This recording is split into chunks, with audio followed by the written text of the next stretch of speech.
바이블 타임 매일매일 주님의 말씀 느껴봐요. 매일 새롭게 다가오니 말씀으로 살아가요. 바이블 타임.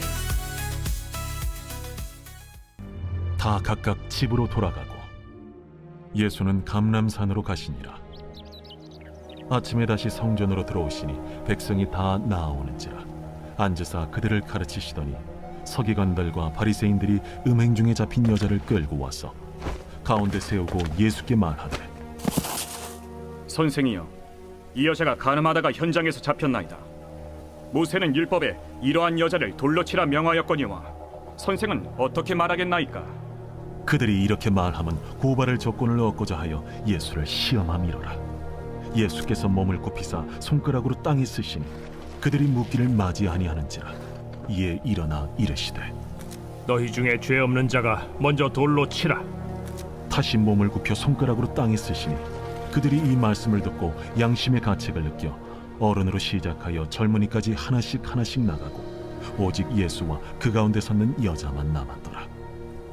예수께서 일어나사 여자 외에 아무도 없는 것을 보시고 이르시되, 여자여, 너를 고발하던 그들이 어디 있느냐? 너를 정죄한 자가 없느냐? 주여, 없나이다. 나도 너를 정죄하지 아니하노니 가서 다시는 죄를 범하지 말라. 할렐루야, 굿모닝, 좋은 아침입니다. 오늘 1월 27일 월요일, It's Bible Time, 성경 말씀 또 하나님 말씀 앞으로 오신 여러분들을 환영합니다.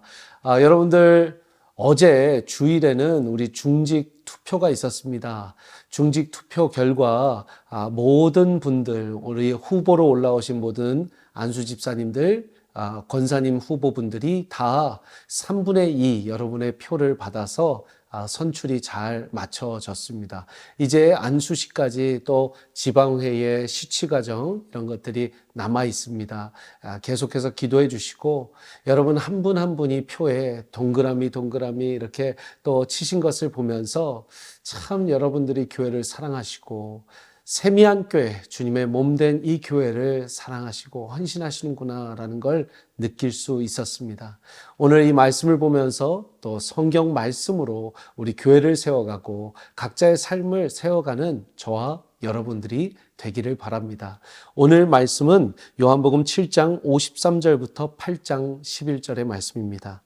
요한복음 7장 53절은 딱 한 절인데 이렇게 마무리 지고 있습니다. 다 각각 집으로 돌아가고, 그리고 8장 1절이 예수는 감람산으로 가시니라. 감람산에서 예수님은 주로 기도하셨습니다. 그렇기 때문에 아마 모든 논쟁과 그런 성전에서의 가르치심과 또 이 율법 지도자들, 종교 지도자들과의 그 대면을 마치시고 하나님과의 독대를 기도하러 가신 것 같습니다. 왜 그렇게 하셨을까요? 2, 3절 말씀 보니까 아침에 다시 성전으로 들어오시니 백성들이 다 나와 오는지라 앉으사 그들을 가르치시더니 서기관들과 바리새인들이 음행 중에 잡힌 여자를 끌고 와서 가운데 세우고 예수께 말하되 선생이여 이 여자가 간음하다 현장에서 잡혔나이다. 여러분 잘 아시는 이 간음하다 잡힌 여인의 스토리가 여기에 나옵니다. 여러분, 왜 예수님이 기도하시고 또 기도하셨을까요? 물론 예수님의 습관적으로 기도하시는 그 좋은 습관이 있으셨기 때문입니다. 그러나 또한 마찬가지로 이렇게 또 하루가 날이 밝아서 성전으로 와서 말씀을 가르치시는데 맞닥뜨리는 그런 엄청난 문제들, 또 공격하는 유혹과 또 공격하는 이 영적 공격들이 있기 때문입니다. 바리새인들과 또 서기관들이 간음한 여인을 데리고 와서 예수님을 시험하고자 이런 문제를 야기시키지 않습니까? 어떤 문제가 우리를 기다리더라도 기도하면 이겨낼 수 있습니다. 예수님은 기도하셨기 때문에 감람산에 들어가서 먼저 주님과 하나님과 독대하셨기 때문에 이 모든 문제 해결에 하나님의 뜻을 구할 수 있는 것이죠. 간음하다 현장에서 잡힌 여인을 3절 말씀 보니까 끌고 왔다라고 합니다. 어떻게 끌고 왔을까요? 아마 여러분들 상상하듯이 굉장히 아주 옷은 다 헤쳐지고 머리는 다 헤어지고 머리를 잡든 옷을 잡든 그냥 정말 사람의 어떤 인간적 존중을 떠나서 그냥 질질 끌고 왔을 겁니다. 얼마나 창피했을까요? 여인의 몸으로 그 수많은 사람들 앞에서 거의 옷은 다 찢어지고 벗겨지고 그런 엄청난 상황, 너무나 마음 아픈 상황 가운데 예수님은 그 중심에 서십니다. 5절 말씀 보니까 이렇게 말씀이 적혀 있습니다. 모세는 율법에 이러한 여자를 돌로 치라 명하였거니와 선생은 어떻게 말하겠나이까. 그들이 이렇게 말함은 고발할 조건을 얻고자 하여 예수를 시험함이로라. 예수께서 몸을 굽히사 손가락으로 땅에 쓰시니. 참 놀라운 것은 여러분 5절 말씀을 보면 어떤 생각이 드십니까? 이 서기관들과 바리새인들이 마치 예수님은 모세의 율법대로 돌로 쳐서 죽이라고 안 할 것을 알았던 것 같지 않으십니까?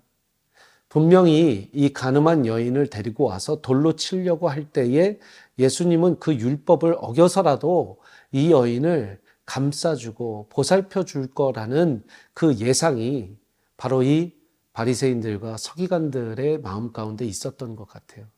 벌써 그들은 요한복음 7장까지 오면서 8장까지 오면서 예수님이 어떤 분인지 어떤 성품을 가지신 분인지 알게 됐습니다. 아무리 율법에 적혀 있더라도 예수님께서는 분명히 영혼을 먼저 사랑하실 거라는 거, 영혼을 위해서 먼저 배려하고 품으시고 또 어떤 과오나 오류나 어려움이라도 보살펴 주시고 감싸 주실 것이라는 그분의 성품을 알았던 것 같습니다. 놀라운 것은 여러분, 세상의 모든 악한 사람들도요, 예수님을 하나님을 모르는 사람들도 또 사단마귀의 조종을 받는 사람들도요, 그리스도인이면 이렇게 하지 않을까라는 기대를 하게 됩니다. 그리스도인이라면 이런 상황 가운데서도 먼저 영혼을, 먼저 하나님의 뜻을 구하지 않을까라는 기대를 하게 된다는 것이죠. 사랑하는 여러분, 오늘 하루를 살아갈 때 그런 기대와 그런 세상의 눈이 어렵더라도 발버둥치며 주님께서 추구하고자 하셨던 정말 평화의 방법과 은혜의 방법, 또 사랑과 또 감싸줌의 그런 방법으로 여러분들이 손가락질 하거나 또 여러분들이 비판이나 정죄하는 것이 아니라 먼저 품어주고 빌립보서 2장의 말씀처럼 예수 그리스도의 마음을 갖게 되면 낮아지는 마음으로, 비우는 마음으로 그분들을 품어주실 수 있는 사랑이 될 것입니다. 사랑하는 여러분, 오늘도 그렇게 사랑으로 승리하시고 은혜로 승리하시기를 축복합니다. 6절 말씀 끝에 보니까 예수께서 몸을 굽히셔서 손가락으로 땅에 쓰셨다. 또 7절 말씀 보니까 그들이 묻기를 마지 아니하는지라 이에 일어나 이르시되 너희 중에 죄 없는 자가 먼저 돌로 치라. 두 번이나 예수님께서 그 자리에 앉으셔서 손가락으로 땅에 쓰셨다. 8절에도 다시 한번 다시 몸을 굽혀 손가락으로 땅에 쓰셨다라고 나와 있어요. 그래서 이 6절 끝에와 8절 말씀에 굽히셔서 뭘 쓰셨을까 굉장히 궁금하게 됩니다. 여러분들은 궁금하지 않으십니까? 저는 이때 이 글자를 왜 다른 제자들이 못 봤는지 꼭 좀 봤으면 어떤 말씀을 쓰셨는지 궁금해요. 우리 가서 천국 가서 꼭 물어봅시다, 여러분들. 예수님 그때 바닥에 뭐라고 쓰셨습니까? 그런데 아마 여러분 이 자리에서 그 바리새인들과 서기관들의 공격과 수많은 백성들의 그 눈초리를 잠깐 셧다운 하시고 가리시고 아마 이때 바닥에 굽히셔서 글자를 쓰시면서 하나님과 말씀을 물어보며 기도하지 않으셨을까라는 저는 성경적 상상력을 여러분들과 나눠봅니다. 물론 그때 기도하셨다 이런 말씀은 없어요. 그러나 예수님이 자주 종종 몸을 굽히시고 바닥에 엎드리셔서 하셨던 일은 성경 기록에 기도밖에는 없습니다. 고개를 숙이시지는 않았지만 바닥에 뭘 쓰시면서 주님 어떻게 할까요? 주님 어떻게 할까요? 아마 이런 기도를 하시지 않았을까도 생각을 해봅니다. 혹은 예수님께서 정말 추구하고 싶으신 한 가지의 가치, 한 가지의 목적을 아마 계속 글씨로 쓰시지 않았을까 싶습니다. 소망, 사랑, 정의, 믿음, 구원, 하나님 나라, 평화. 무엇을 쓰셨을까요? 저는 잘 모르겠습니다. 여러분도 모르겠습니다. 그런데 이 순간 가운데 분명 바닥에 쓴 그 글씨가 바닥에 쓰면서 하나님께 아뢰던 그 외침과 부르짖음과 한숨과 탄식이 예수님이 가장 추구하고자 하셨던 한 가지였을 것 같습니다. 사랑하는 여러분, 여러분들은 오늘 바닥에 글씨를 쓰신다면, 이 상황 가운데 예수님처럼 이 바닥에 글씨를 쓰셔야 된다면 딱 한 가지 무엇을 쓰시겠습니까? 오늘 하루 동안 한번 이 숙제를 드려봅니다. 나는 가장 중요한 한 가지의 단어만 쓴다면, 하나의 말씀만 쓴다면 무슨 말씀을 쓸까? 어떤 가치를 추구하며 바닥에 하나님께 아뢰까? 여러분의 손가락은 어떤 글씨를 쓰고 계십니까? 오늘 한번 여러분들이 하루 동안 사시면서 그 글씨를 바닥에 쓰고 마음에 쓰고 생각에 쓰고 영에 쓰시면서 주님을 묵상해 보시기를 바랍니다. 그리고 나서 9절 말씀에 그들이 이 말씀을 듣고 양심의 가책을 느껴 어른으로 시작하여 젊은이까지, 어른부터 젊은이까지 다 모였다는 거예요. 그 여인 한 명을 돌로 치려고요. 이미 끌려올 때 여인으로서의 모든 어떤 자존심과 정절을 다 무너져 버린, 이미 죽어버린 여인과 같은, 사회적으로는 이렇게 되면 매장에서 죽입니다. 완전히 사회적으로 이제 더 이상 활동을 할 수 없을 만큼. 그런데 한 번 죽은 그녀를 또 한 번 돌로 쳐 죽이려고, 정말 죽이려고 젊은이부터 노인까지 모든 어른들까지 모였다라는 것에 우리는 얼마나 군중의 이 잔인함, 군중이 모였을 때 한 가지의 어떤 맹신이 생겨버리면 얼마나 무서운 군중이 되는지를 보고 있습니다. 그러나 주님은 그때 만약에 너희들 중에 죄가 없는 이가 있으면 먼저 돌로 쳐라. 아무도 던질 수 없었던 거예요. 그래서 다 도망갑니다. 그리고 여자와 예수님만 남습니다.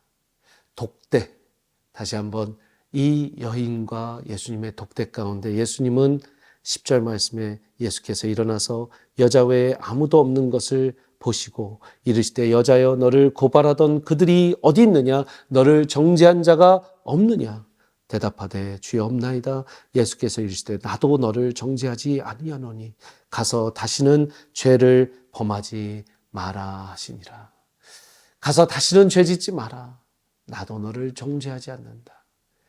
십자가에 못 박혀 죽으신 예수 그리스도께서 우리를 만났을 때 여러분들과 저에게 개인적으로 하셨던 말씀이 뭡니까? 너 이거 잘못했어, 저거 잘못했어, 너 이것도 잘못했어, 너 저것도 잘못했어. 그래서 내 보혈로 네 죄를 용서해 주기가 아깝다 하지 않으셨습니다. 여러분들 모두를 나는 이제 더 이상 너를 정죄하지 않겠다. 더 이상 너의 그 어두운 면을, 죄의 부분을 들춰내지 않겠다. 주홍같이 붉을지라도 눈과 같이 양털과 같이 희게 해주겠다. 내 보혈이 그 능력이 있다. 이렇게 여러분들께 아마 말씀해 주셨을 겁니다. 사랑하는 여러분, 주님 안에서 용서를 구하시고 다시 죄짓지 않으려고 노력하고 발버둥칠 때 주님이 영광 받으십니다. 왜? 널 위해서 잘 죽었다. 내가 널 위해 십자가에 매달리길 잘했다라고 주님이 말씀하시기 때문입니다. 오늘 참 아이러니하게 아무도 너희 중에 죄 없는 자가 먼저 돌로 치라라고 하셨어요. 아무도 돌로 칠 수 없었습니다. 그런데 정말 아무 죄가 없으신 예수님께서 십자가에 못 박히실 때는 수많은 죄인들이 그를 돌로 쳤습니다. 그를 창으로 찔렸습니다. 그를 십자가에 못 박혀 죽였습니다. 도둑 바라바를 풀어주라고, 그리고 예수 그리스도를 십자가에 못 박으라고 외쳤습니다. 사랑하는 여러분, 죄가 하나도 없으신 그분이 우리를 대신해서 돌을 맞았습니다. 그 복음의 말씀을 기억하면서 내가 바닥에 무슨 말씀을 쓰며 주님을 묵상할까? 오늘 하루 그 말씀 하나를 붙들기를 축복합니다. 기도하시겠습니다. 사랑해 주님 감사합니다. 우리를 죄인이라 하지 않으시고 우리를 정죄하지 않으시고 주님께서 내가 너를 의롭다 칭하리라. 내 구주 그리스도의 보혈이 나를 의로운 사람으로 불려지게 해주셨습니다. 나를 죄 없다, 자유하다 해주셨습니다. 오늘 그 기쁨을 누리며 그 기쁨을 나누며 주님은 바닥에 무슨 글씨를 쓰셨을까? 나는 이 삶을 살면서 오늘 하루 계속 묵상하며 추구할 말씀이 무엇일까? 바닥에 또 내 영, 내 생각, 내 마음에 새겨가며 주님 승리하는 하루를 살게 하여 주옵소서. 예수 그리스도의 이름으로 기도합니다. 아멘. 내 모습 이대로 사랑하시네. 연약한 그대로 사랑하시네. 나의 모든 발걸음 주가 하시나니 날 인도하소서. 내 모습 우리의 모습 이대로 주님 사랑해 주십니다. 사랑하시니 연약한 그대로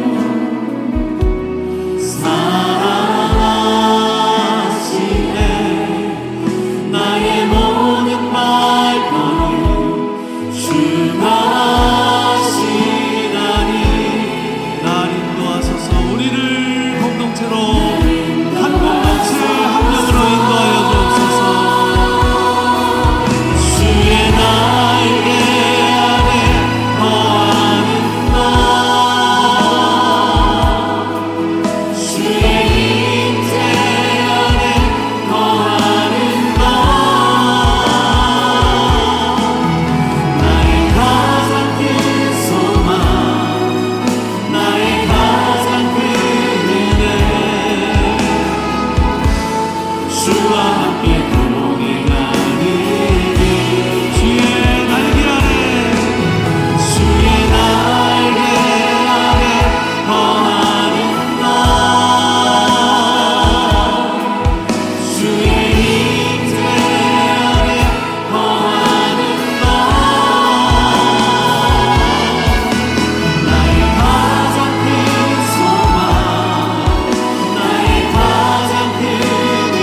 나의 도움